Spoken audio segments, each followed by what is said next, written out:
Hey everyone, it's Lynnea for LDRS Creative, and I'm using the Grand Bouquet stamps and layering stencils to create a really easy card today that's great for many different occasions, and you can change up the color scheme to kind of personalize this card.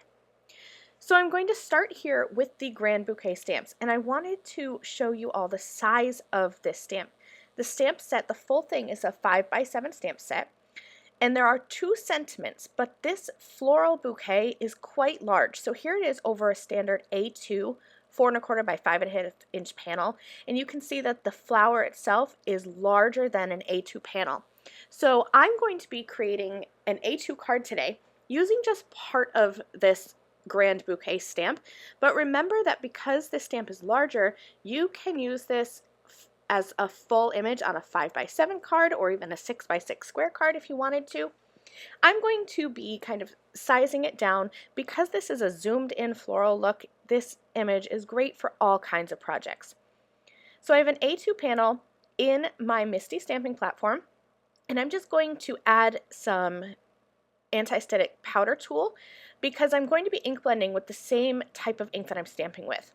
So I'm stamping with LDRS Creative Raven Hybrid ink. It's a crisp black ink, but I'm also going to be ink blending with the hybrid inks. And because those inks will reactivate each other and kind of smudge, that's what they're meant to do, is blend perfectly, I want to trap that heat embossing. So I stamped that and I worked quickly and added some clear embossing powder and heat set that.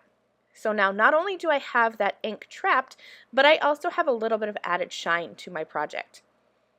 Here are the Grand Bouquet layering stencils. There are 3 stencils, so you'll be able to layer the different petals of each of the 3 flowers, and then the centers and the leaves all separately.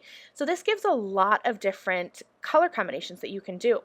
I'm going to be doing 3 different purple inks on my flowers here, so you can really see that just like in nature, every petal is going to be different.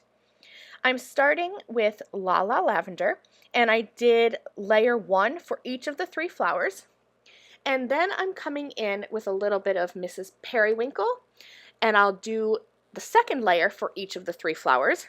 And then here's Boysenberry Blast, which is kind of a reddish purple, pinkish purple. And so there are my 3 flowers. I love having yellow centers on my flowers. I feel like yellow centers just go with everything. So I'm grabbing my Dandelion Hybrid ink and I'm lining up each of those 3 centers over their flowers and blending that on. These little berries or dewdrops, whatever you want to call them, I'm blending that same dandelion ink over that. Now the stems are 3 separate pieces, 2 stems, and then these flowers are separate, or the leaves rather, are separate.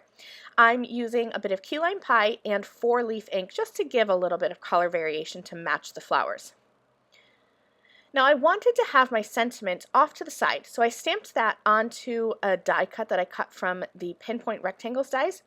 And this is where I decided to go rogue and just kind of trim around this flower.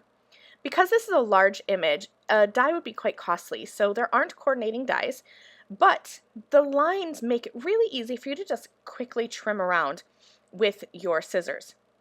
I cut a mat for my sentiment using a larger pinpoint rectangle, and I'm just going to glue those together and add that flower cutout panel over to the left of my card. So now it kind of looks like you have a bouquet coming in from the left-hand side and that sentiment is peeking out. I really love how this card turned out, and I am probably going to make this in a lot of different color combinations and maybe put it together as a little gift set for the holidays or even for a teacher gift that would be perfect. Thanks so much for joining me. I hope that this inspires you, and I'll see you again really soon. Bye!